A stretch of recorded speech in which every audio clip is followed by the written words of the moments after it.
Hello বন্ধুরা, welcome back to my new video. তো আজকের আমরা পড়ব তৃতীয় অধ্যায় চতুর্থ পরিচ্ছেদ বিশ্লেষণমূলক লেখা 3.4.1 বিশ্লেষণমূলক লেখার বৈশিষ্ট্য। যেসব বৈশিষ্ট্য থাকলে কোনো লেখাকে বিশ্লেষণমূলক লেখা বলা যায়, সেসব বৈশিষ্ট্যের মধ্যে থেকে 3টি বৈশিষ্ট্য নিচে লেখো। লেখার পর সহপাঠীর সঙ্গে আলোচনা করো এবং প্রয়োজনে সংশোধন করো। তো আমরা এই যে ছকটা পূরণ করব। 3.4.1 বিশ্লেষণমূলক লেখার বৈশিষ্ট্য। তো নমুনা উত্তরটা দেখিনি। 1. বিশ্লেষণমূলক লেখা অনুসন্ধান, পর্যবেক্ষণ, সুনির্দিষ্ট তথ্য এবং সমস্যা সমাধান ও সিদ্ধান্ত থাকে। 1 নাম্বার। 2. বিশ্লেষণমূলক লেখায় সুনির্দিষ্ট বিষয়ের উপর পর্যালোচনা ও প্রতিক্রিয়া থাকে। 3. বিশ্লেষণমূলক লেখায় ভাষার সহজ, সরল ও স্পষ্ট হয়। তো এটা ছিল আমাদের 3.4.1 উত্তর। তো আমরা চলে যাই বইয়ে। তোমরা দেখো, এখানে হুমায়ুন আজাদের লেখা একটি বিশ্লেষণমূলক রচনা দেওয়া হলো। হুমায়ুন আজাদ 1947 সাল টু 2004 সাল, মানে তার জীবন এবং মৃত্যু।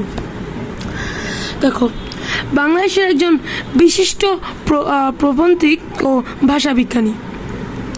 তিনি কবিতা ও উপন্যাস লিখেছেন। তার লেখা ভাষা বিষয়ক বই কত নদী সরোবর এবং বাংলা সাহিত্যের পরিচিতিমূলক বই লাল নীল দীপাবলি।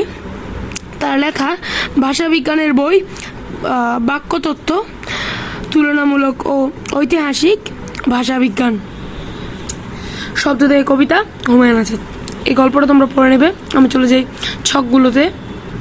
এখানে দেখো ছক 3.4.2 পরে কি বুঝলাম। শব্দ থেকে কবিতা রচনার ভিত্তিতে নিচে কয়েকটি প্রশ্ন দেওয়া আছে।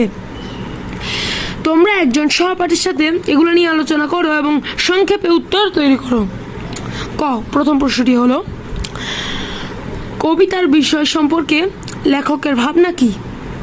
তোমার চারপাশে এমন কি কি বিষয় আছে যেগুলো নিয়ে কবিতা লেখা যেতে পারে?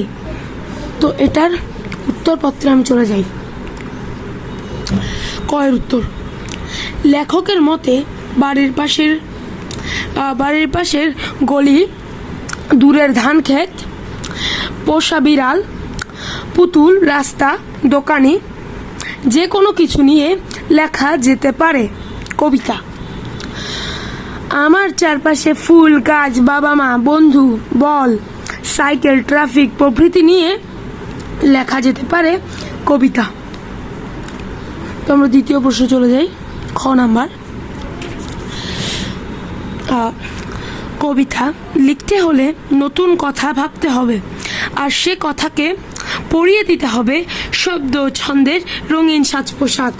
লেখকে কথা দিয়ে কি বুঝিয়েছেন? তো আমি এইটির উত্তরে চলে যাই।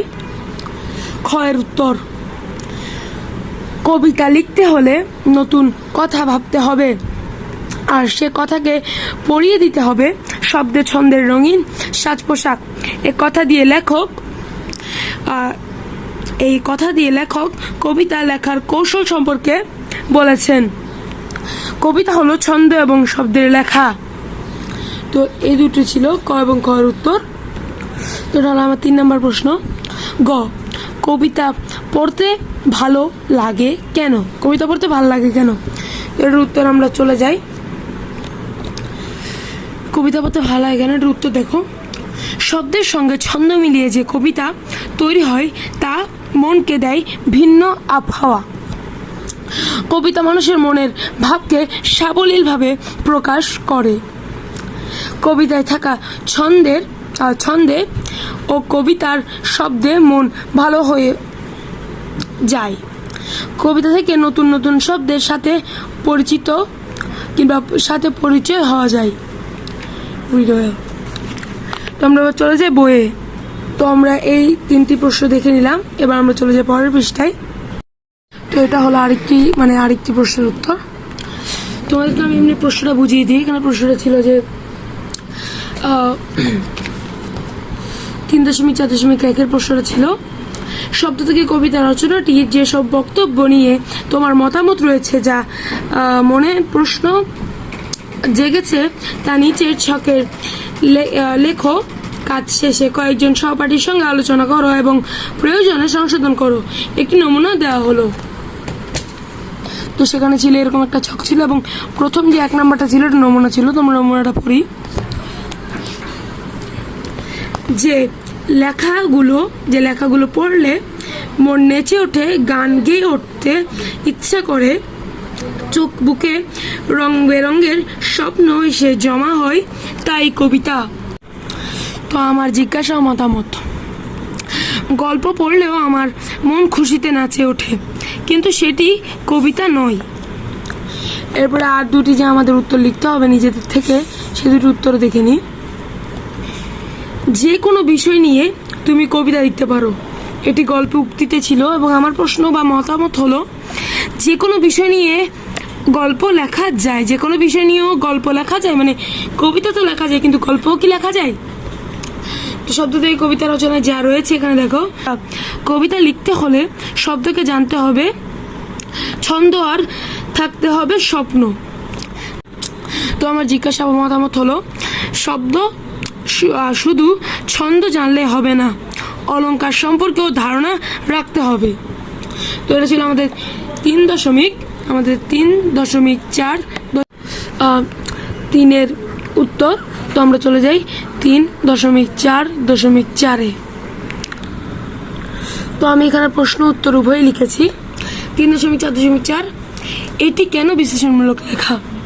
প্রশ্নটি দেখো, শব্দ থেকে কবিতা শিরোনামের রচনাটিকে কেন বিশ্লেষণমূলক লেখা বলা যায়?